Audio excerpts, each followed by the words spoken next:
Bismillahirrahmanirrahim. Assalamualaikum warahmatullahi wabarakatuh. Baiklah, saya Rahma Yunita dengan NIM 203011111118. Di sini saya akan menjelaskan tentang media pembelajaran hakikat dan konsep pendidikan inklusi.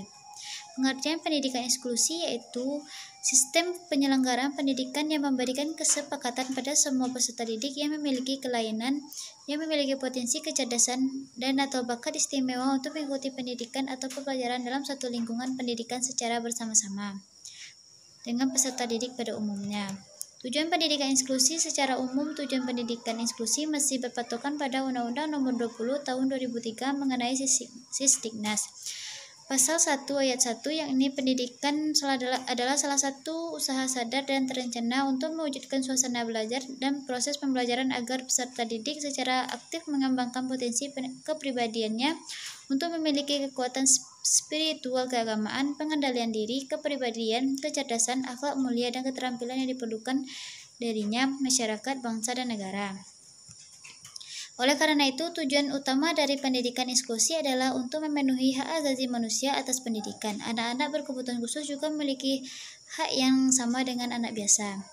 Landasan pendidikan inklusi yaitu landasan filosofis. Secara filosofis, penyelenggaraan pendidikan inklusif dapat dijelaskan sebagai berikut. Bangsa Indonesia adalah bangsa yang berbudaya dengan lambang negara burung Garuda yang berarti Bhinneka Tunggal Ika.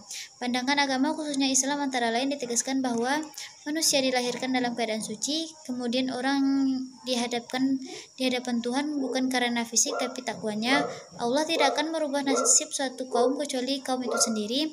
Manusia diciptakan berbeda-beda untuk saling silaturahmi. Dan landasan yuridis. Undang-Undang 1945 ayat 1 berbunyi setiap warga negara berhak mendapatkan pendidikan. Ayat 2 berbunyi setiap warga negara wajib mengikuti pendidikan dasar dan pemerintah wajib membiayainya.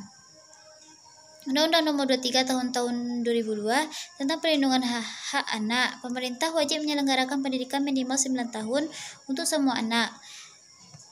Sejarah menuju inklusi. Lahirnya pendidikan inklusi berawal dari sebuah pengamatan terhadap sekolah luar biasa yang memiliki asrama dan situasi berasrama lainnya yang menunjukkan bahwa anak maupun orang-orang yang berkekurangan.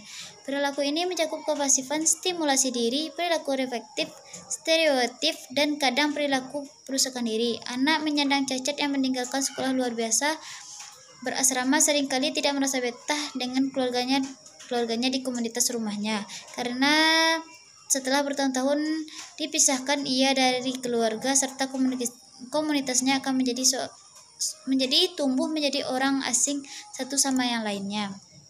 Sejarah perkembangan pendidikan inklusif di Indonesia. Di Indonesia, pendidikan inklusi sebenarnya telah dirintis sejak tahun 1986 namun dalam bentuk yang sedikit berbeda. Sistem pendidikan tersebut awalnya dinamakan dengan pendidikan terpadu dan disahkan dengan Surat Keputusan Menteri Pendidikan dan Kebudayaan Nomor 002/1986 tentang penyelenggaraan pendidikan terpadu di Indonesia. Pada pendidikan terpadu, anak menyandang cacat juga ditempatkan di sekolah umum, namun mereka harus menyesuaikan diri pada sistem sekolah umum, sehingga mereka harus dibuat siap untuk diintegrasikan ke dalam sekolah umum.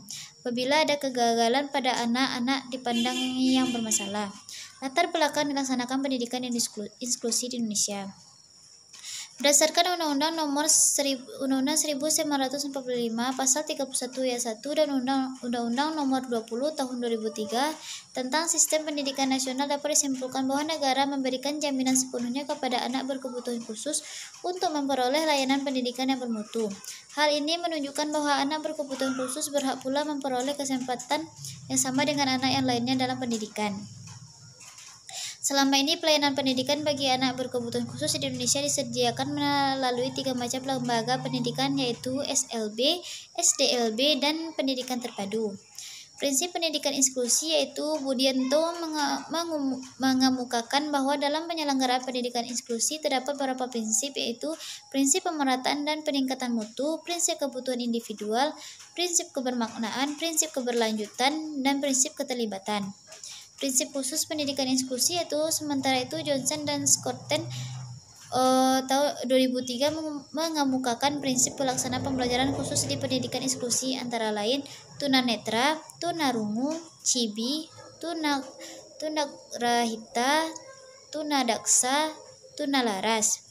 Yang elemen pendidikan inklusi, pembelajaran adaptif, konsultatif, kolaboratif, hidup dan belajar dalam masyarakat, belajar dan berpikir independen, belajar sepanjang hayat, sikap guru yang positif terhadap kebinekaan. Baiklah, sekian yang dapat saya sampaikan. Assalamualaikum warahmatullahi wabarakatuh.